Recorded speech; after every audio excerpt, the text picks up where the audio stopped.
I'm excited.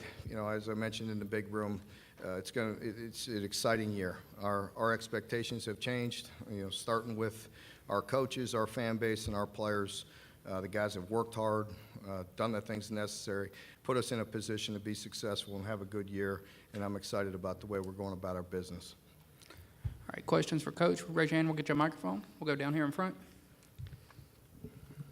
Hey, Mark. Hey. The statistic of wins by a quarterback, do you like that stat? Do you think it's fair, kind of unfair, considering a guy may start and get credit for a win, even though he may not finish the game? I really haven't put much thought into it. I know, just from my past experience the past 2 years, Steven Johnson was a guy that I had to give credit to that. I don't pay attention to other people, I don't know the situations, but in our team, it did make a difference. Steven was a winner, and somehow, some way, it may not always look pretty as a team or maybe even his performance at certain times, but at the end of the day, he seemed to always come back, make a big run, make a big throw, do something to put us in a position to win the football games, and you have to put some stock in that. We'll go to the camera platform right in the middle. We've got some veteran running backs, but I want you to talk about Cavassier Smoke a little bit, what you saw on him coming out of high school and what you like from him so far. Yeah, Cavassier was a guy that we loved. We loved the way he ran the football. Reminded us of a bit of Benny in that he gets very tough yards. He's very strong. He has a big backside, but he could still run. So he has some power and some strength, and very good lower body strength. But we really like Cavassier. I love what I'm seeing from him so far. He has a great attitude, great work ethic, great young man, and we're excited about him. We'll go right here on the back row on the right side.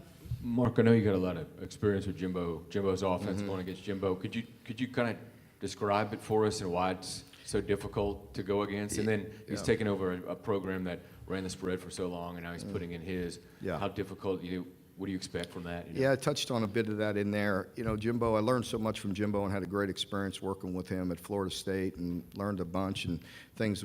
Some of the things we do at Kentucky, I took from Jimbo and in the program that he's run. But he's a very good offensive coordinator. I think there's a lot of things you could talk about, and it starts with his attitude and his toughness. I think you could see that with his demeanor, and he's so demanding and demands that perfection, but you have to respect that. So he's very hard and very tough. I'm not comparing him to any other offensive coordinator, but I'm just saying in general for him, it starts with an attitude and toughness. And I'm not sure if that's the same with everybody else or not, but also I think with him that I don't know if it's talked about enough, but he has a great way of attacking people. It's not to him. It's not about just running football plays. There's a rhyme and a reason for everything. He sets things up, and he will know how to attack you. So if he's expecting a certain defense, he's expecting something, then he's gonna take his shots. And when he has the right people in place, his percentage of shot plays are high, and they could go for the throat. But it comes with a mentality of being physical as well and having some balance. But he sets things up very well. Doesn't take long to watch his film when he's playing people that that he has a good understanding of what they're doing defensively, of the way he sets it up and attacks. What was the other part of it? Well, he'll put his stamp on it, and I was a part of it. Just the change. I don't know what it was like prior to me being at Florida State. I wasn't there. I came in with Jimbo, and I have some very vivid memories of those times because I always try to be a good soldier when I was an assistant coach, and whatever he said we were going to do. Of course, you have your opinions and you're going to discuss things in the staff room, but he had a mentality and a tone that was going to be set, and he did that, and you got to have great respect for that. We'll go right down here to the front. First, starting out, how would you describe the challenge of being a first-year college head coach? How would I describe it? As you look back on it now, going into year 6 for me, really like a whirlwind. And I know that's a pretty broad, general comment, but there's just so many facets that you think I grew up in a coaching family, as you know. My father was a coach. My brothers are coaches. I grew up going to high school gyms and high school practices.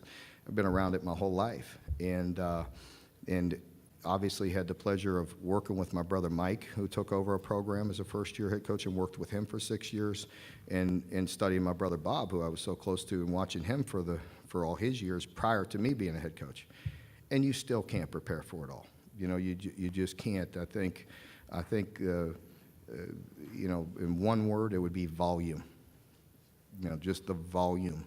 And that, to me, I feel much more comfortable heading into year 6 with that, obviously. But the volume, because that could be frustrating. It's all important, just like the things we've done in Kentucky. I mean, cultivating relationships, raising money, building facilities. We can't win without them. That takes time, that takes relationships, that takes effort, to do all that, to renovate the stadium, to build a football facility that we deserve to be in the SEC, to get the fans involved and get the attendance up, and do things you can to create a positive energy, but then just getting a handle of the whole organization is the volume is overwhelming, and it takes some time and some years to get comfortable with that. And then the other piece of it would be a touch frustrating, is because ultimately we're all coaches, and in the time spent away from the coaching piece of it at times is frustrating, because I would like nothing more than for my SID, who I love, Tony does such a great job, just to leave me alone and let me be in that room. And that's hard to do because we have obligations.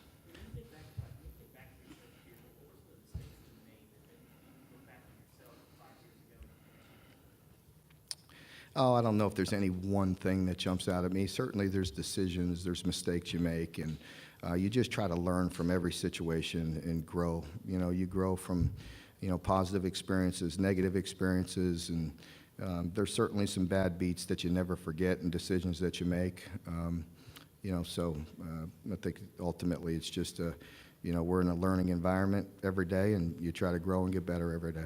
We'll go to the camera riser all the way to the left. Mm-hmm. Coach, right here.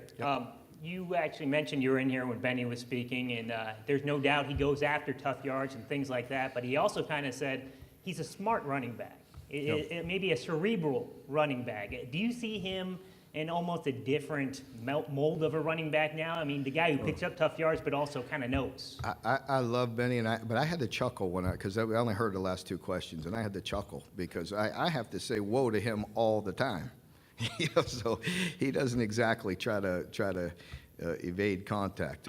So sometimes in practice even, and we're not full go, but you love and admire that he knows one speed, and that's going full go, and he's tough. I think he's, we're trying to educate him and help him and bring him along, because he has a long future, and to avoid some of the unnecessary hits and contact that happens, but I admire that about Benny, but like I said, I have to tell him, whoa, like slow down a bit. You know what I mean? At times, and that's very rare for a football coach to say, but, when we're trying to thud him up, and he's, trying to run somebody over, there gets to be some conflict there in practices at times.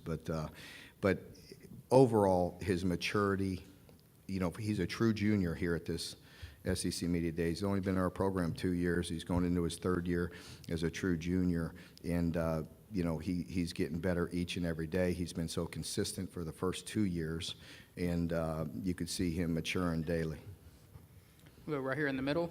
How hard has it been for you to change the culture at Kentucky with football? Most people, when you say Kentucky, they think basketball, but you have built a strong program there with some big wins, and do you feel like you have changed the culture? Yeah, I think it's a constant, grind to change the culture. I think, for me, and I mentioned this before, changing the climate is very easy, and then everybody loves that with the change, and you'll see the change in some quality new head coaches that are coming into this league the next 3-4 days that you're going to see, and in that positive energy, that's easy, to change a climate. You come in, get some uniforms, get some fancy talk, get a new building, and that climate is easy. Deep-rooted culture that's been somewhere positive or negative for 50, 75, 100 years. That's deep, and that takes time, it takes commitment, and it takes a relentless pursuit to get that done. And I am proud of the work that we've done and some of the things that we've done in changing that culture, and we're going to continue to do that. Go down here on the front row, all the way to the left. Just defensively, it doesn't seem like the on-field product has matched the talent level of late. To what do you attribute that, and why can we expect it to be different? Yeah, I think we've been too terribly inconsistent at times. And again, I think as you build, you want a solid team top to bottom. And you need the depth to compete. And you know, some of it has been the attrition. We have to do a better job of preparing our players, of developing depth, developing this summer to be able to withstand that schedule late in the year. And you play some very, very talented running, teams, and you play some teams with, 2 NFL first round running backs and things like that. And if you're not up to the challenge, you're going to get exposed. And so we've done it. When we've been consistent, when we won football games, we've held up against the run, and when we haven't, it hasn't been very good. So consistency is the key, but that comes with everything that you're doing in the program. It's not just one thing. It's not just one scheme. It's not just one game. It comes from continuing to do that. And we do that, and we've had a formula for 5 years, and we're going to continue to refine that and develop that. But, you want to do that. And that's, we build, select, and develop. You build a winning culture, you select the right players, and then you intentionally develop them to handle that and to do that. And that's what we're going to continue to do. But with that being said, you look at all areas of your program. What is your area of expertise? What can you handle, within in the program, and make sure we're doing the things necessary. You look at the things you do well, you look at the things you do not so well, and you look to improve on that. Go to the camera platform right there in the middle. Coach, with the relationship that you have with Jimbo Fisher, what will it mean this year to be able to face his team and to do it at Kyle Field? Well, it'll be a real challenge, both with, first and foremost with Jimbo and the expertise and the way, the respect I have for him as a coach. And the second thing was we know what kind of venue you're stepping into. Unbelievable environment. It's what you're getting into.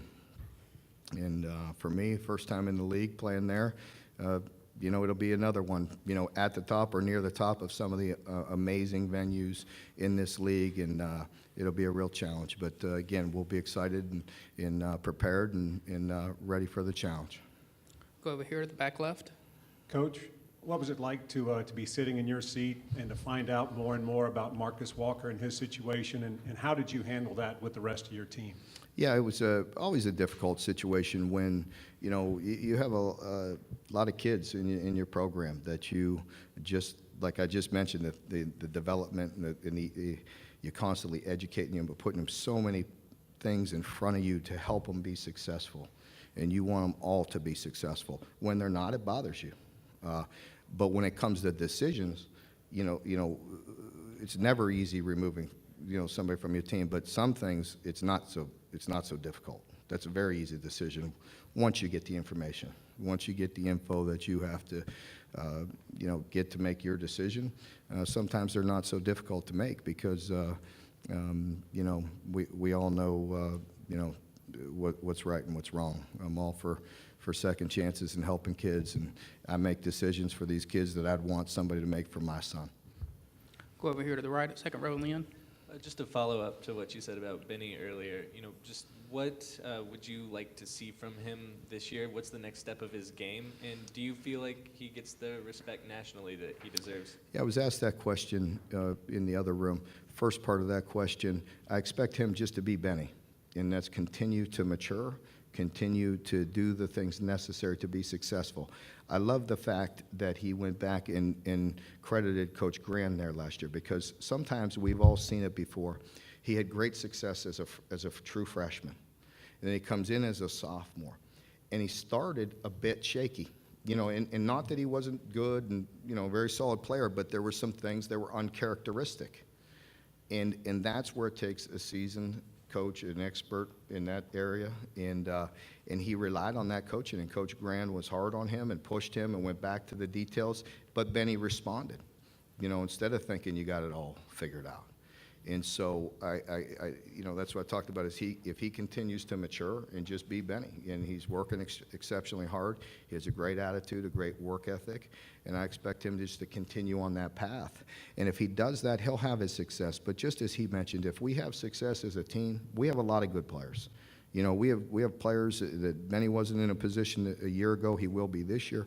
But we have players on this team that turned down high draft picks to come back because they want more. They expect more. They want to improve this football team. They want to improve themselves.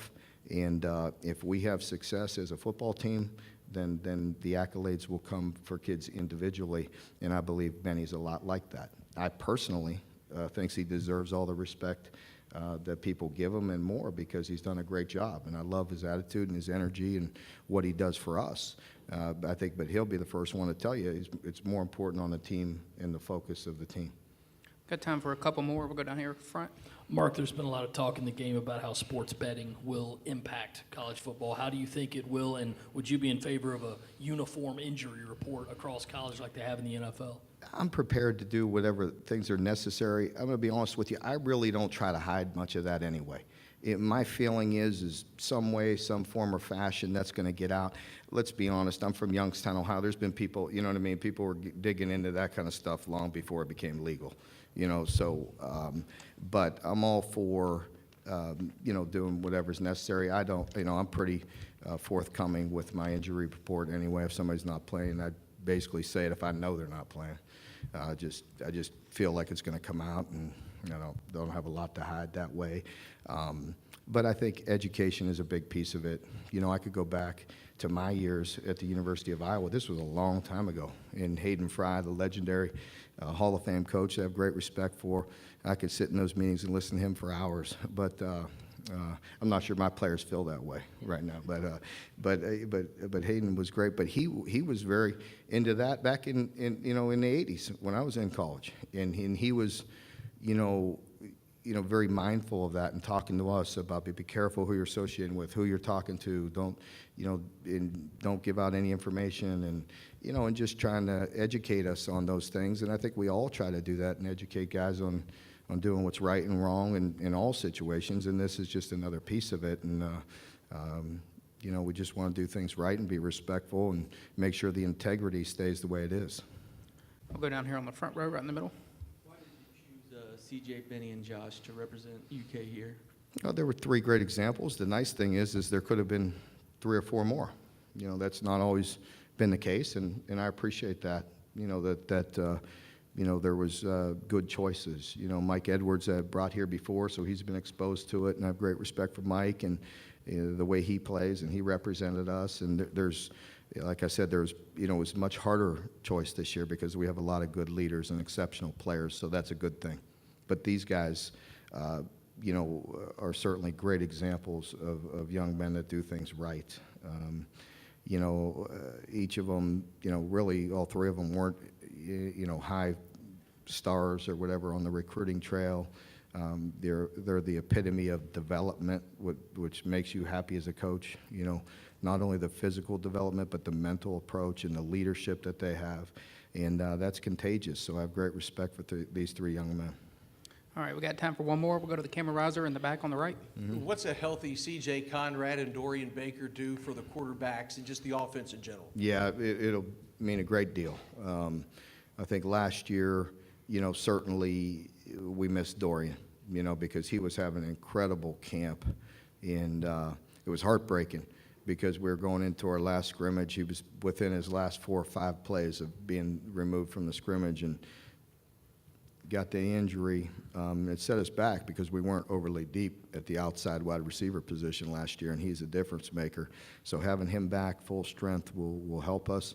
And CJ, the same thing. CJ on the field kind of speaks for itself. You know, he's one of those very unselfish players. His blocking is underrated. What he does and the way we could utilize him at the tight end H position, and he has a knack for that. Also catching the ball because as we, people were always asking me, and you covered us locally, why we're not getting to the ball. Well, we started getting to a point where people were all over him. So all of the ways we create to get him the football, some people started picking up on. But to have an outside weapon will definitely help in all those areas.